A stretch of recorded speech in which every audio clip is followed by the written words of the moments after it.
Good morning विद्यार्थी मित्रों, किडीवाव school में तमाરું स्वागत है। पाछला लेक्चर में આપણે ચર્ચા કરી કે ગણ કોને કહેવાય, ખાલી ગણ કોને કહેવાય, સમાન ગણ કોને કહેવાય। આપણે પાછલા વિડિયોમાં જે વિડિયો હતા એના આપણે ચર્ચા કરી।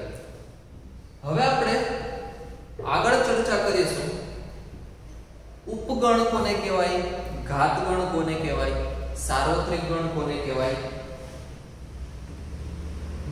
એના પછી આને આપણે સૌથી પહેલા આપણે આના બેઝિક ખ્યાલ મેળવીએ। સ્વાધ્યાય 1.3 માં છે ઉપગણ છે, ઘાત ગણ છે, સાર્વત્રિક ગણ છે, તો એનો આપણે બેઝિક ખ્યાલ મેળવીએ।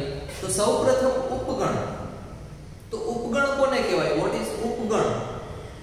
ઓકે, તો સામાન્ય રીતે તમને એક્ઝામ્પલ દઈને કહું કે ઉપગણ કોઈ પણ એક ગણ છે બીજા ગણનો ઉપગણ ક્યારે થાય। ઉપગણને સામાન્ય રીતે ફર્સ્ટ ઓફ ઓલ તો આપણને ખબર હોવી જોઈએ કે આ નિશાની વડે દર્શાવીએ। ઓકે, હવે ધારો કે ગણ A છે, ગણ A માં ગણ A ના ઘટકો છે 1 2 3। શું છે? ગણ A ના ઘટકો છે 1 2 અને 3। ઓકે, અને ગણ B ના ઘટકો છે 1 2 3 અને 4। તો અહીં આપણે ગણ A માં જે આવેલા ઘટકો છે 1 2 3 એ જ ઘટકો છે ગણ B માં 1 2 3 અને 4। ઓકે, તો આપણે એમ કહી શકીએ કે ગણ A એ ગણ B નો ઉપગણ છે। કેમ કે ગણ A માં જેટલા ઘટકો રહેલા છે એ ગણ B માં હાજર છે, પ્રેઝન્ટ છે ને। જો ગણ A માં શું છે 1 2 3, એ 1 2 3 ઘટક છે ગણ B માં પ્રેઝન્ટ છે। જો 1 2 3, તો પછી આપણે એમ કહી શકીએ કે ગણ A એ ગણ B નો ઉપગણ છે। ઓકે, તો આપણે એની વ્યાખ્યા લખવી હોય ઉપગણની, ઓકે, તો એવી જ રીતે ગણ A માં આવેલા ઘટકો ગણ B માં હાજર હોય તો ગણ A ને ગણ B નો ઉપગણ કહેવાય।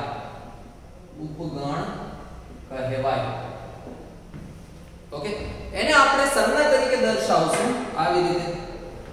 ઓકે, હવે અહીંયા આપણે જોયું કે ગણ A છે એ ગણ B નો ઉપગણ છે। ઓકે, એટલે કે આપણે એને આવી રીતે દર્શાવશું। કેવી રીતે? તો કે ગણ A ઉપગણ B। ઓકે, આને આપણે બોલશું A is subset of B।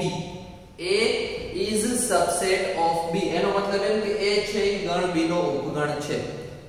Okay, હવે આપણે જોઈએ કે ગણ B છે એ ગણ A નો ઉપગણ છે કે નહીં, ગણ B છે એ ગણ A નો ઉપગણ છે કે નહીં।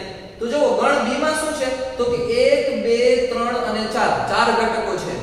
હવે ઈ જ ગણ B ના ઘટકો છે એ ગણ A માં આવેલા છે તો કે ના, કેમ કે 4 છે એ ગણ A માં નથી આવેલો છે। તો અહીં 4 is belongs to B, 4 છે એ B માં આવેલો છે, પરંતુ 4 is not belongs to A।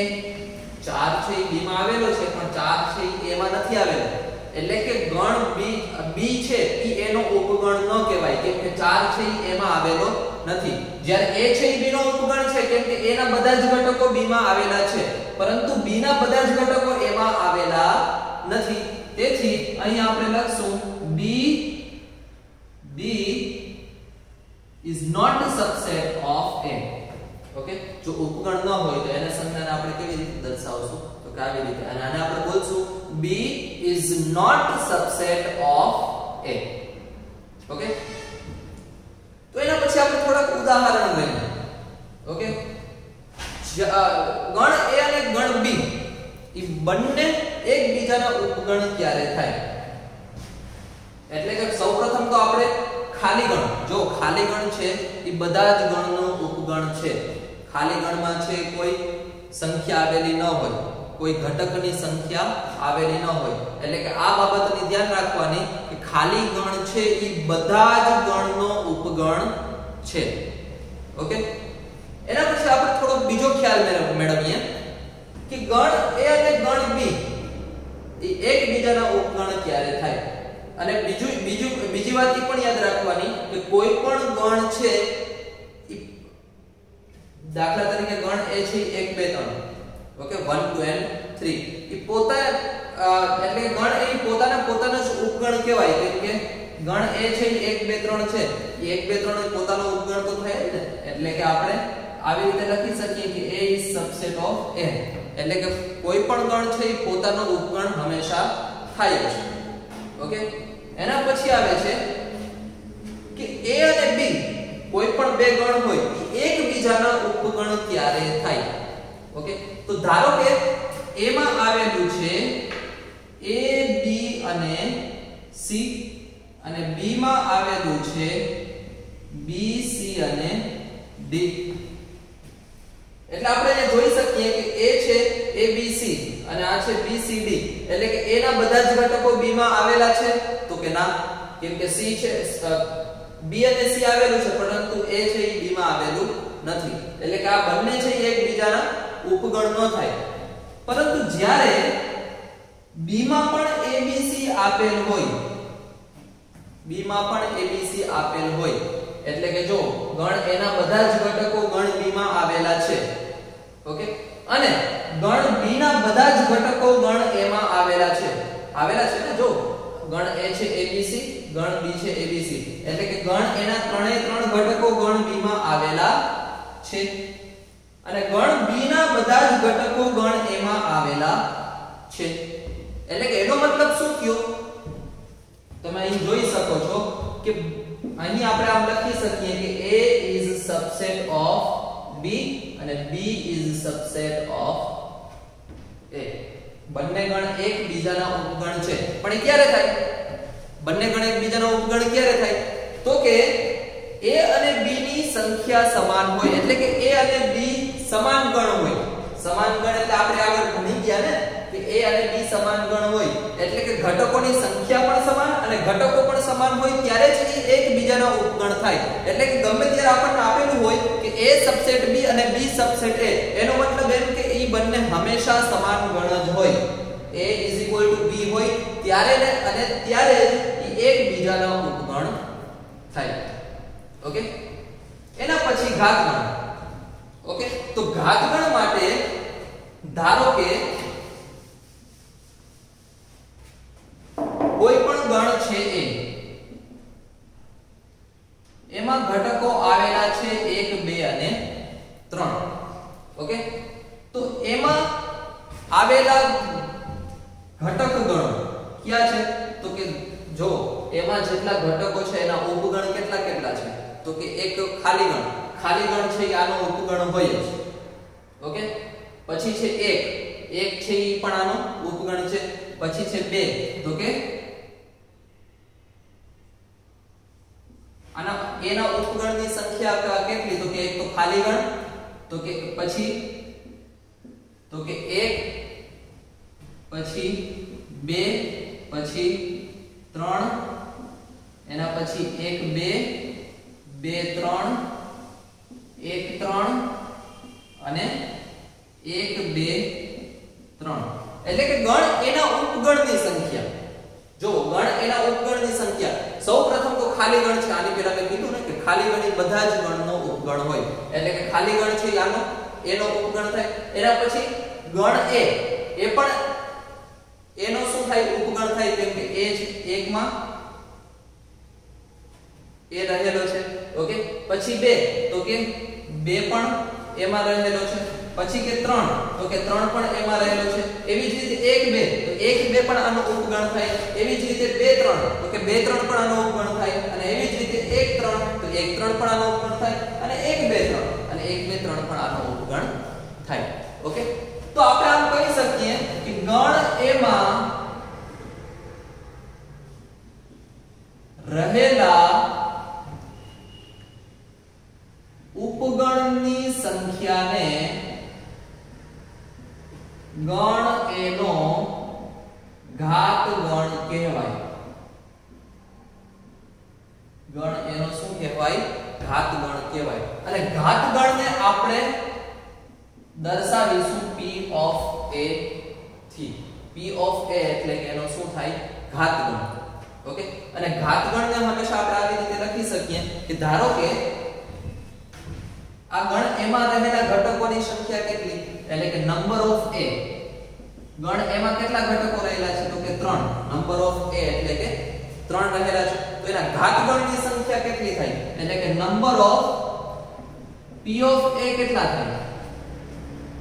Number એટલે કે સંખ્યા, એટલે કે p of a ની સંખ્યા કેટલી થાય? તો કે 2 રેઝ ટુ જે આટલી નંબર ઓફ a હોય એટલે કે 2 રેઝ ટુ 3 બરાબર 8. જો 8 થાય છે તો કે 1 2 3 4 5 6 7 અને 8.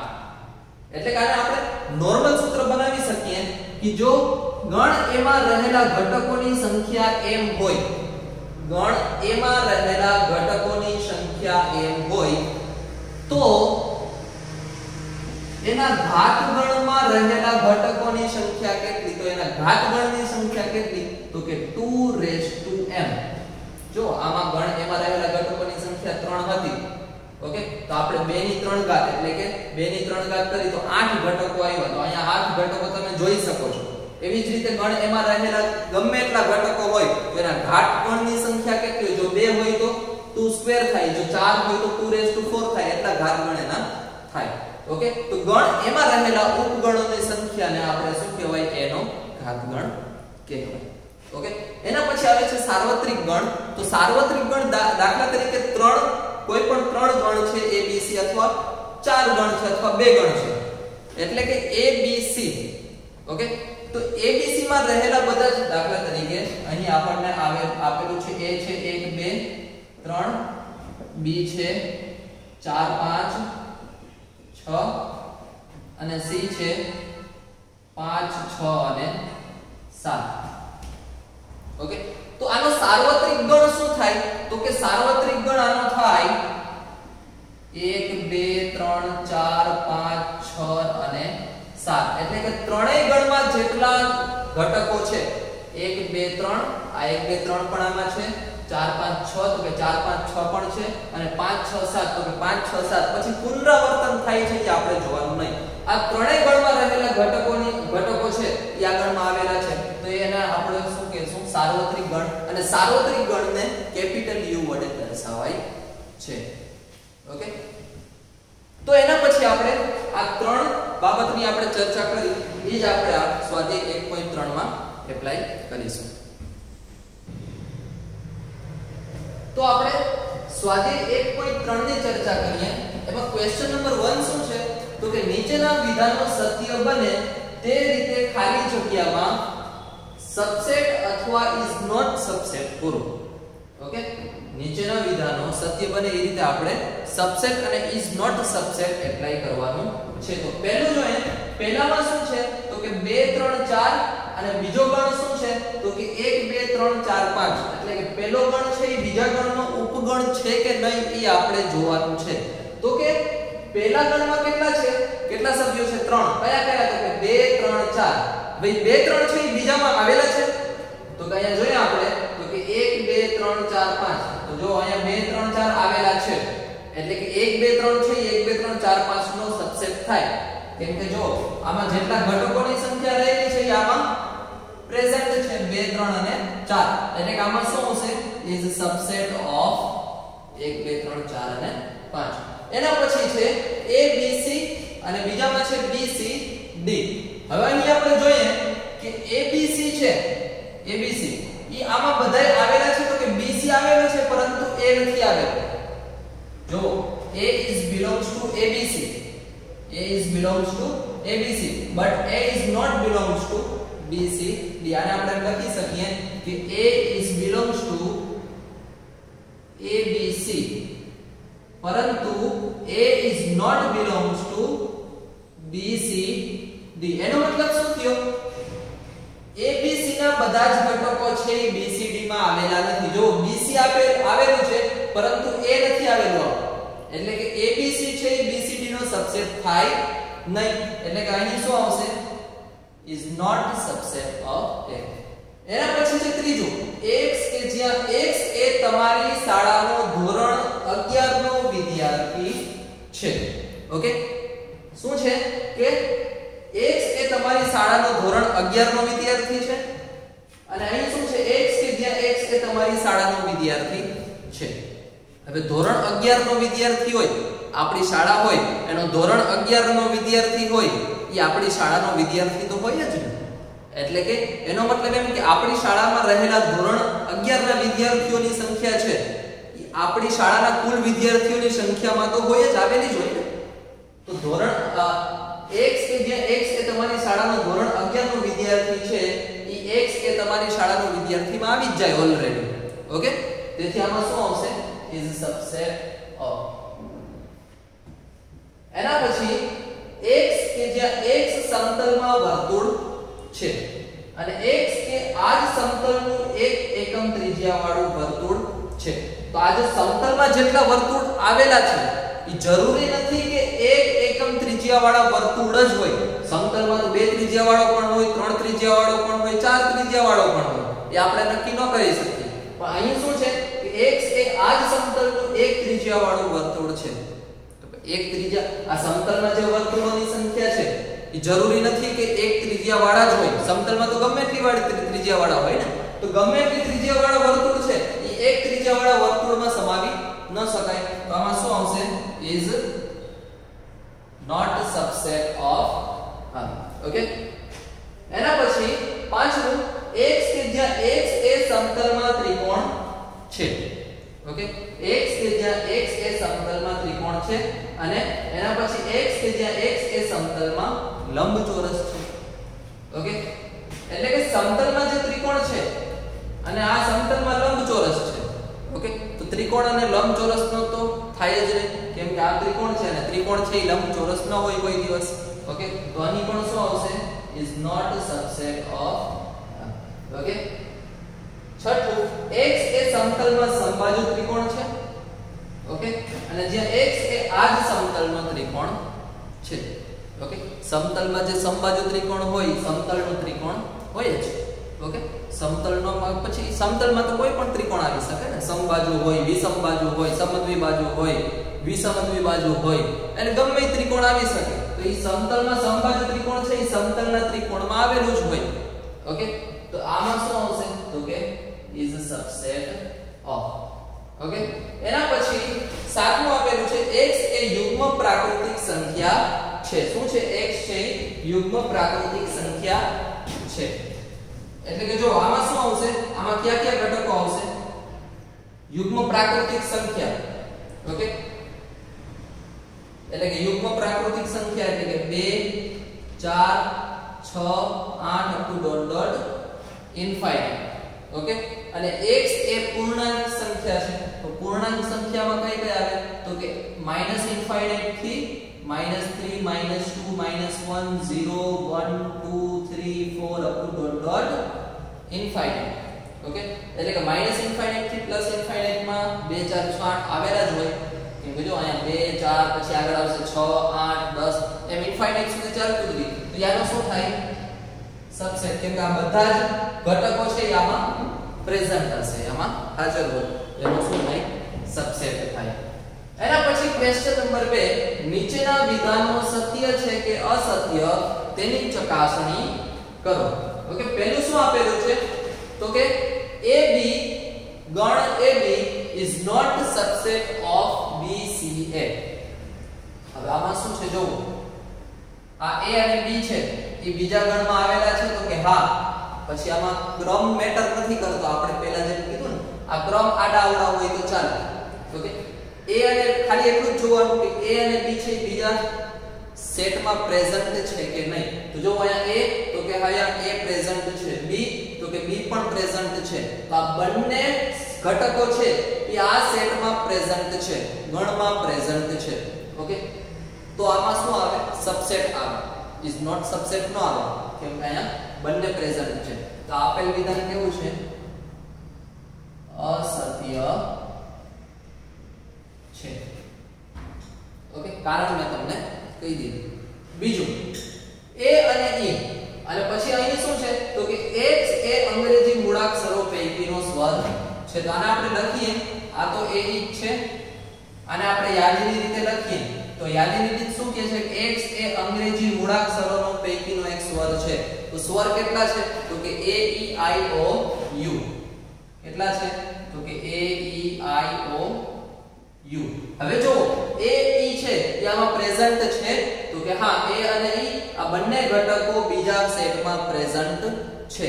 એટલે કે આ a e છે એ બીજા સેટનો શું થાય ઉપગણ થાય. તો કે આ વિધાન કેવું થાય તો કે સત્ય થાય. ઓકે. એના પછી ત્રીજું તો કે 1 2 3 ઈ 1 3 5 નો સબસેટ છે કે નહીં તો કે ના. 1 અને 3 આમાં આવેલું છે પરંતુ 2 આમાં આવેલું નથી. ઓકે. તો આને આપણે આવી રીતે લખી શકીએ કે 2 is belongs to 1 and 3 એટલે કે 1 અને 3 is belongs to 1 3 5. ઓકે. 1 3 છે એ આમાં આવેલા છે પરંતુ 2 છે એ આમાં આવેલું નથી. પરંતુ 2 is not belongs to 1 3 5. એટલે કે આપેલ વિધાન શું થાય અસત્ય. કેમ કે આના ત્રણેય સભ્યો છે આમાં પ્રેઝન્ટ નથી, બે છે આમાં પ્રેઝન્ટ નથી. એટલે આ શું આવે ઇઝ નોટ સબસેટ આવે. પરંતુ તમને આપેલું છે સબસેટ. તો આપેલ વિધાન કેવું થાય તો કે અસત્ય છે.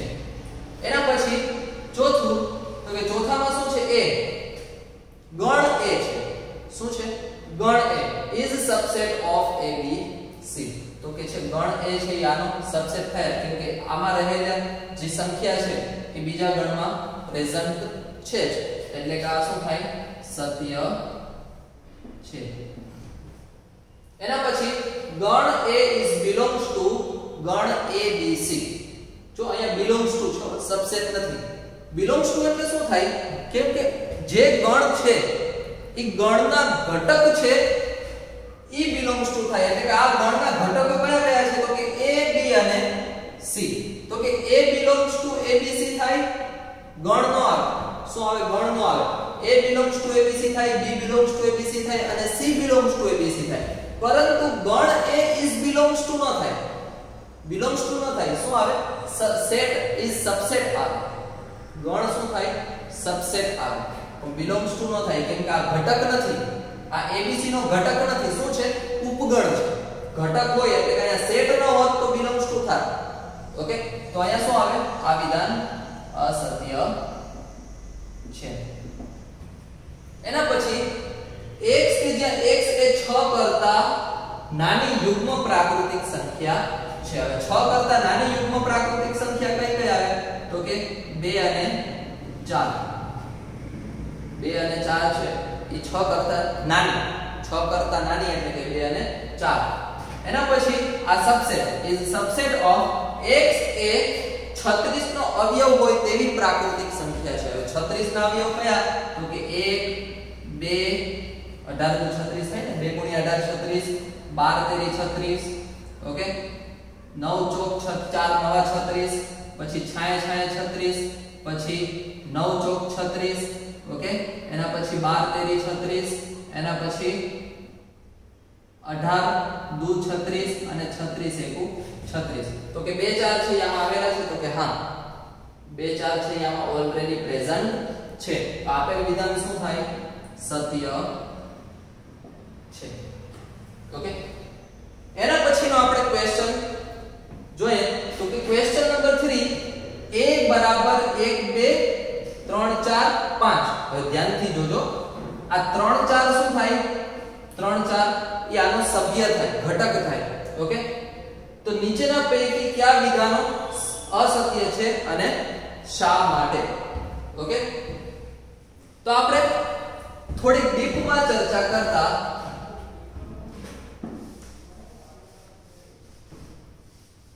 એની પહેલા તમે ક્વેશ્ચન નંબર 1 લખી નાખજો. ઓકે. કેમ કે આપણે આને ક્વેશ્ચન નંબર 3 ની થોડી ડીપમાં ચર્ચા કરીશું. ઓકે. ક્વેશ્ચન નંબર 3 શું છે કે એ આપેલું છે તો નીચેના વિધાન પૈકી કયા સત્ય છે ને કયા અસત્ય છે એ આપણે જોવાનું છે. તો ગણમાં 3 4 ઇઝ સબસેટ ઓફ એ. તો ગણમાં 3 4 છે, જો ગણમાં 3 4, ગણ 3 4, ઈ ગણ એના સભ્ય જ ઘટક છે કે ગણ છે? જો આ 3 4 છે, ગણમાં 3 4, ઈ ગણ એનો ઘટક છે. આ સેટની અંદર જે હોય બધાય ઘટક હોય, એટલે એક પણ ઘટક છે, બે પણ ઘટક છે, સેટમાં 3 4 છે ઈ પણ ઘટક છે, અને 5 છે ઈ પણ ઘટક છે. ઓકે, તો આ 3 4 છે ઇઝ સબસેટ ઓફ એ થાય કે ન થાય? તો કે આ 3 4 છે ઈ શું છે? ઘટક છે, ઈ બિલોંગ્સ ટુ એ થાય, સબસેટ ઓફ એ ન થાય. હાલે જો આપણે આમ લખીએ કે ગણમાં 3 4, તો આ તો સભ્ય જ છે ને, 3 4 છે ઈ ઘટક છે. આ સેટની અંદર જેટલા હોય બધાય ઘટક હોય, એટલે કે આ સેટ 3 4 છે ઈ અંદર આવેલો ઘટક છે. પણ પછી એનો પણ આપણે સેટ ગણ કરી નાખીએ, તો ગણમાં 3 4 કરી નાખીએ તો ઈ સબસેટ ઓફ એ થાય. પણ 3 4 છે ઈ ઘટક છે, ઈ ઘટક શું થાય? ઇઝ બિલોંગ્સ ટુ એ થાય, સબસેટ ઓફ એ ન થાય. એટલે કે આ વિધાન શું છે? અસત્ય છે. અસત્ય છે એનું કારણ મેં તમને અહીંયા કીધું. ઓકે, તો કે આપેલ વિધાન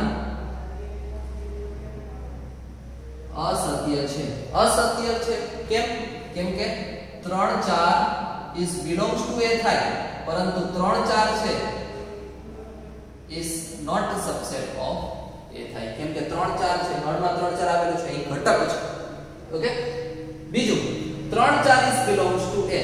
હવે મેં તમને કીધું કે 3 4 is belongs to a, તો એ સત્ય જ છે. કેમ કે 3 4 છે સભ્ય છે, ઘટક છે. ઘટક કોઈ belongs to થાય. તો કે આપેલ વિધાન શું છે? સત્ય છે. ત્રીજું, ગણમાં 3 4. હવે જો મેં તમને આની પહેલા પણ કીધું કે 3 4 એ શું છે? ઘટક છે. 3 4 શું છે? એ ઘટક છે. હવે એનો ઉપગણ ક્યારે થાય? તો ઉપગણ જ્યારે ગણમાં આવેલો હોય તો એનો ઉપગણ થાય. જો 3 4 છે એ ઘટક છે, હવે ઈ ગણમાં આવેલો હોય તો ઈ ગણ એનો ઉપગણ થાય. જો આ 3 4 છે ઈ ગણમાં આવેલો હોય તો ઈ ગણનો ઉપગણ થાય, એટલે કે ઈ સબસેટ થાય. એટલે કે જો આ 3 4 છે ઈ ગણમાં આવેલો છે તો આનો સબસેટ થાય. ઓકે, તો આપેલ વિધાન શું છે? તો કે સત્ય છે. એના પછી ચોથું, 1 is belongs to a.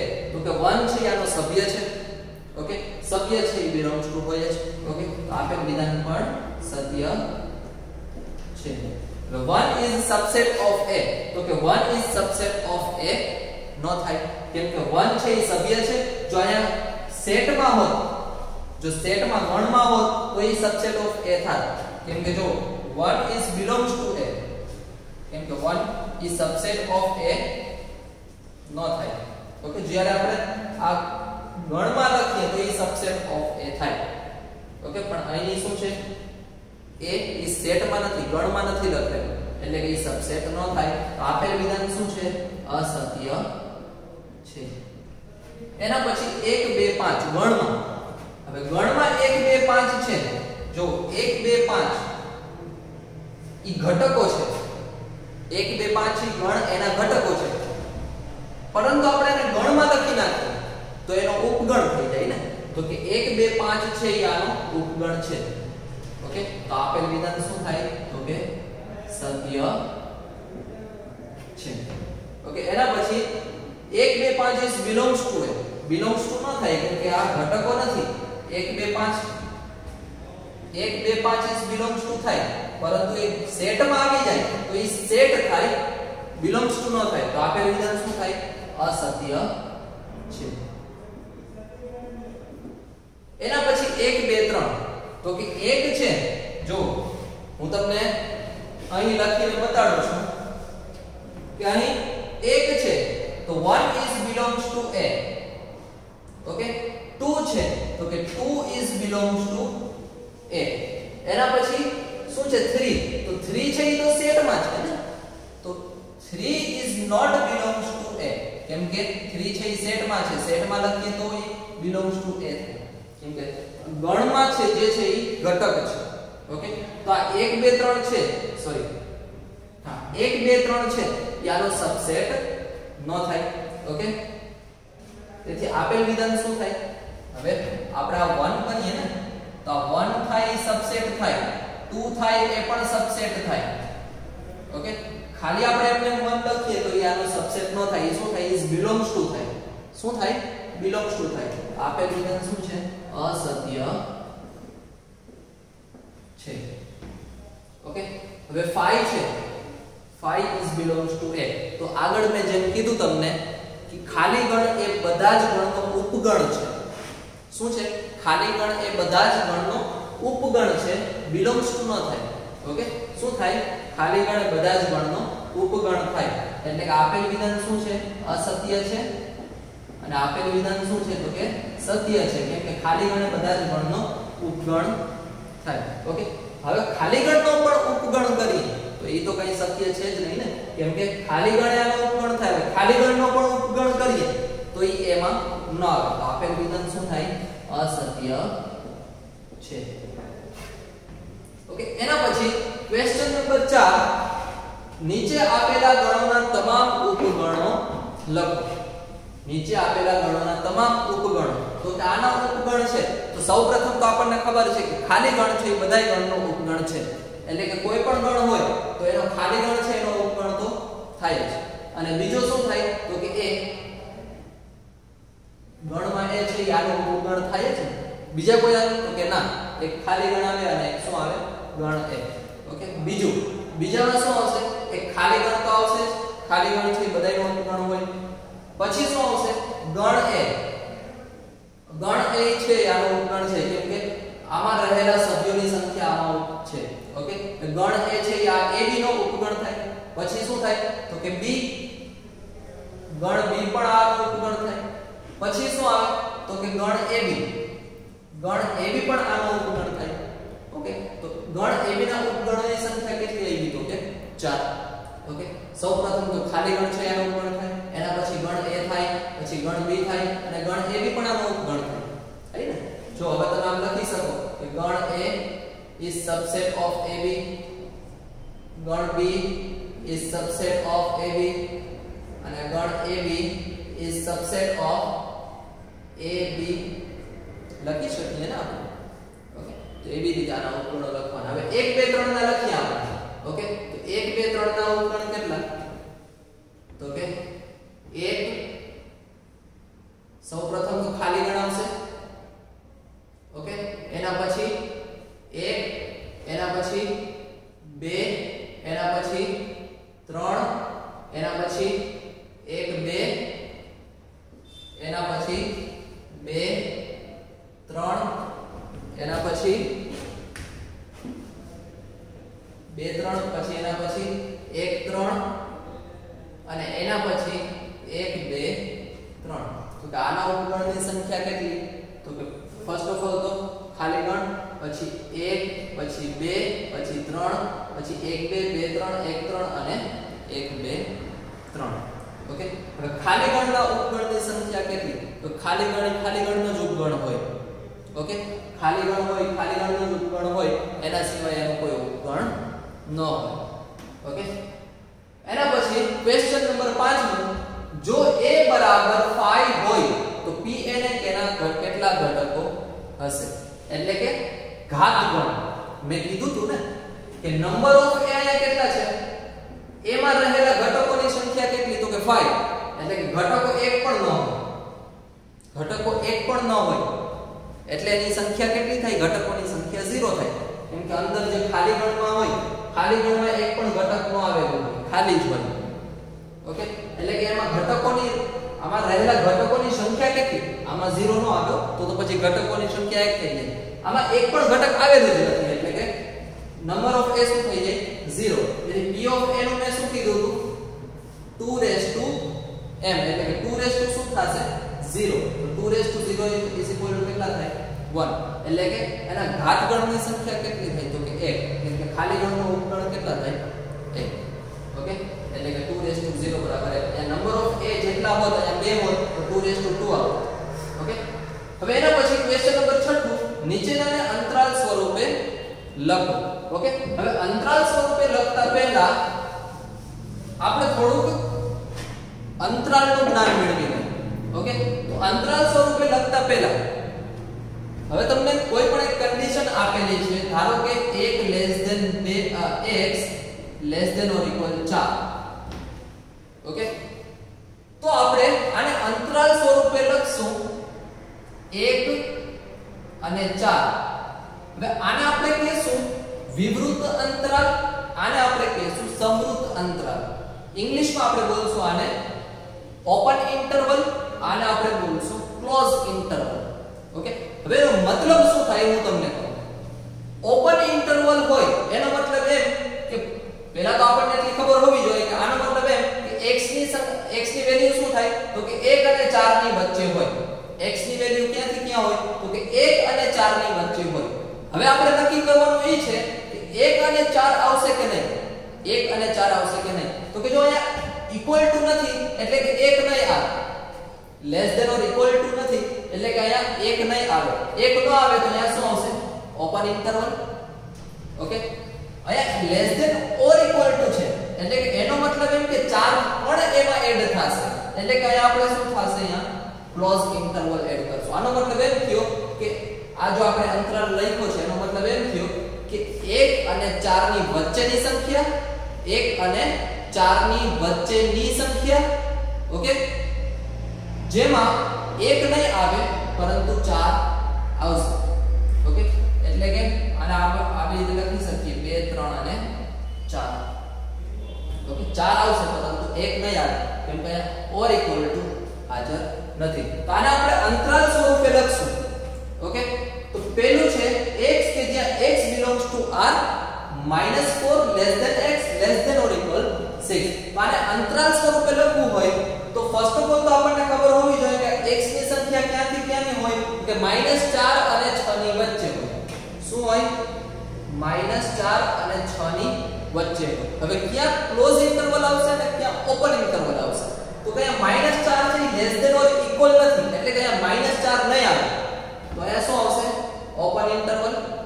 હવે અહીંયા less than or equal to છે એનો મતલબ એમ કે 6 આમાં હાજર હોય તો 6 હાજર હોય તો અહીંયા આપણે શું લખશું ક્લોઝ ઇન્ટરવલ. ઓકે, તો આનો મતલબ એમ થયો કે -4 અને 6 ની વચ્ચે અને એમાં 6 પણ હાજર હશે પરંતુ 4 હાજર નહીં હોય કેમ કે અહીંયા ઓર ઇક્વલ ટુ આપણને આપેલું નથી. એવી જ રીતે આપણે બીજામાં જોઈએ. બીજામાં શું છે -12 less than x less than -10. Okay, તો આને આપણને એટલી ખબર હોવી જોઈએ કે આની વેલ્યુ છે -12 થી -10 ની વચ્ચે હોય. ક્યાંથી ક્યાં હોય કે -12 થી -10 ની વચ્ચે. હવે ઓપન ઇન્ટરવલ આવશે કે ક્લોઝ ઇન્ટરવલ આવશે તો કે આ બંનેમાં ઓપન ઇન્ટરવલ આવશે કેમ કે અહીંયા આપણને ઓર ઇક્વલ ટુ આપેલું નથી. ઓકે, તો અહીંયા શું આવશે બંનેમાં ઓપન ઇન્ટરવલ આવે. ઓકે, એના પછી છે ત્રીજું કે x કે જ્યાં x belongs to r 0 less than or equal x less than 7. 0 less than or equal x less than 7. Okay, તો આપણને એટલી ખબર હોવી જોઈએ કે આની સંખ્યા ક્યાંથી ક્યાં હોય તો કે 0 અને 7 ની વચ્ચે. ક્યાંથી ક્યાં હોય તો કે 0 અને 7 ની વચ્ચે. ઓકે, હવે ઓપન ઇન્ટરવલ આવશે કે ક્લોઝ ઇન્ટરવલ? તો જો આમાં 0 આવી જશે કેમ કે અહીંયા ઓર ઇક્વલ ટુ આપેલું છે તો અહીંયા શું આવશે ક્લોઝ ઇન્ટરવલ આવશે. ઓકે, 7માં તો કે 7માં ઓર ઇક્વલ ટુ આપેલું નથી તો કે અહીંયા ઓપન ઇન્ટરવલ આવશે. ઓકે, એના પછી ચોથું. ઓકે, x કે જ્યાં x belongs to r અને 3 less than or equal x less than or equal 4. એટલે કે આપણને એટલી ખબર હોવી જોઈએ કે આની વેલ્યુ ક્યાંથી ક્યાં હોય તો કે 3 અને 4 ની વચ્ચે હોય. શું હોય? 3 અને 4 ની વચ્ચે હોય. હવે ઓપન ઇન્ટરવલ આવશે કે ક્લોઝ ઇન્ટરવલ આવશે? તો આપણે અહીંયા બંનેમાં ઓર ઇક્વલ ટુ આપેલું છે. બંનેમાં શું આપેલું છે? ઓર ઇક્વલ ટુ આપેલું છે એટલે કે 3 પણ આવશે અને 4 પણ આવશે. ઓકે, એના પછી નીચે આપેલા અંતરાલોને ગુણધર્મની રીતે લખો. ઓકે, તો ગુણધર્મની જેમ આપણે અહીંયા ગુણધર્મની રીતે હતા એને યાદીની રીતે લખ્યા હતા. યાદીની રીતે આપેલા છે ને આપણે ગુણધર્મની રીતે લખશું. ઓકે, તો પહેલું છે -3 0 બેમાં છે ઓપન ઇન્ટરવલ છે. શું છે? બેમાં ઓપન ઇન્ટરવલ છે. તો આપણે આને કેવી રીતે લખશું તો કે x કે જ્યાં x belongs to r અને x ની કિંમત ક્યાંથી ક્યાં તો કે -3 અને 0 ની વચ્ચે કે -3 less than x less than 0. અહીંયા ઇક્વલ ટુ નહીં આવે કેમ કે બંનેમાં શું છે ઓપન ઇન્ટરવલ છે ને અહીંયા ઇક્વલ ટુ ત્યારે જ આવે જ્યારે ક્યાંક ક્લોઝ ઇન્ટરવલ આપેલું હોય, પરંતુ આ બંનેમાં શું છે? ઓપન ઇન્ટરવલ છે. ઓકે, એના પછી જે બીજું ક્લોઝ ઇન્ટરવલ 6 to 12. ઓકે, તો આને આપણે ગુણધર્મની રીતે કેવી રીતે લખશું? તો કે x કે જ્યાં x belongs to r, કે જ્યાં x belongs to r અને 6 less than x less than 12. પરંતુ અહીંયા બંનેમાં શું છે? ક્લોઝ ઇન્ટરવલ છે. જો ક્લોઝ ઇન્ટરવલ હોય તો અહીંયા શું આવશે? Less than or equal to આવશે બંનેમાં. ઓકે, બંનેમાં શું આવશે? Less than or equal to. એના પછી છે ત્રીજું. ઓકે, તો ત્રીજામાં શું છે? 6 થી 12. ઓકે, તો 6 થી 12 માં આપણે લખશું કે x કે જ્યાં x belongs to r. હવે આપણને ખબર હોવી જોઈએ કે x ની કિંમત ક્યાંથી ક્યાં હોય? તો કે 6 થી 12 ની વચ્ચે, એટલે કે 6 less than x less than 12. હવે 6 માં શું છે? ઓપન ઇન્ટરવલ છે, તો અહીંયા લેસ ધેન જ આવશે ખાલી. ઓકે, પરંતુ અહીંયા શું છે? તો કે ક્લોઝ ઇન્ટરવલ છે. 12 માં શું છે? ક્લોઝ ઇન્ટરવલ છે, તો અહીંયા શું આવશે? Less than or equal 12. Okay, અહીંયા આપણો પૂરો. એના પછી છે ચોથું. ચોથામાં શું છે? તો કે -23 થી 5. તો કે આને આપણે કેવી રીતે લખશું? x કે જ્યાં x belongs to r અને x ની કિંમત ક્યાંથી ક્યાં સુધી હશે? તો કે -23 થી 5. તો કે -23 less than x less than x અને less than 5.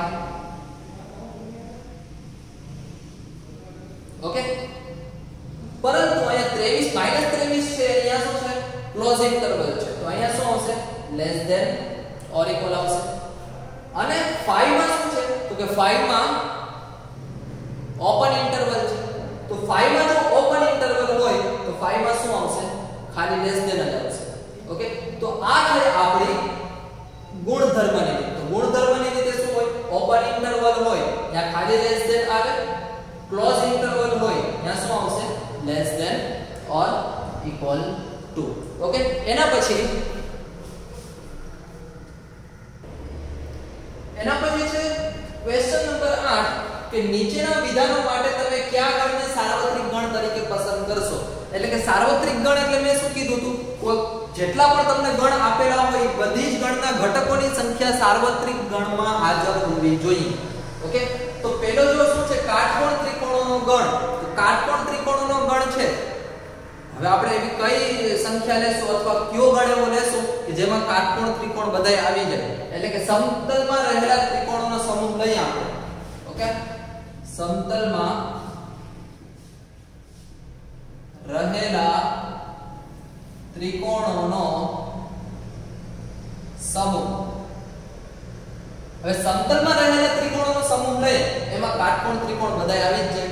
એવી જ રીતે અહીંયા છે સમદ્વિભુજ ત્રિકોણોનો ગણ. એટલે કે સમતલમાં રહેલા ત્રિકોણોનો ગણ. અહીંયા પણ શું આવશે? ગણ. એટલે કે સમતલમાં મેં તમને જેમ પહેલા કીધું, સમતલમાં જો કાટકોણ ત્રિકોણ પણ હોય, સમદ્વિભુજ પણ હોય, વિષમ બાજુ પણ હોય, જેટલા ત્રિકોણ હોય સમતલમાં તો આવી જ જવાના છે. એટલે કે સમતલમાં જેટલા ત્રિકોણ હોય એમાં કાટકોણ ત્રિકોણ પણ આવી જાય. એટલે કે જો આ શું છે? એનો સાર્વત્રિક ગણ છે. એટલે કીધું, એટલે કે જે સમતલમાં રહેલા ત્રિકોણોનો ગણ છે એમાં કાટકોણ ત્રિકોણ હોય જ. સમતલમાં રહેલા ત્રિકોણોનો ગણ છે એમાં સમદ્વિબાજુ ત્રિકોણ પણ હોય જ.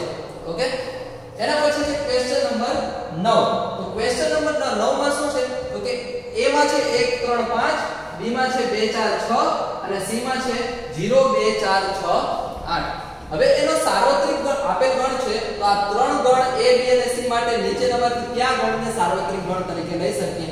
એટલે મેં તમને શું કીધું કે જેટલા પણ ગણ આપેલા છે એનો સાર્વત્રિક ગણ શું થાય? તો કે આ બધા જ ઘટકોને આવરી લેતો હોય એ એનો સાર્વત્રિક ગણ થાય. એટલે કે જો આ બધા જ ઘટકો એટલે કે 0 1 2 પછી 3 4 5 6 એટલે આનો આપણે સાર્વત્રિક ગણ લખીએ તો કંઈક આવી રીતે થાય. જો એક તો 0, પછી છે 1, પછી છે 2, પછી છે 3, 4, પછી 5, 6 અને પછી 8. ઓકે, એટલે કે 0 1 2 3 4 5 6 અને 8. ઓકે, તો એના માટે આપણે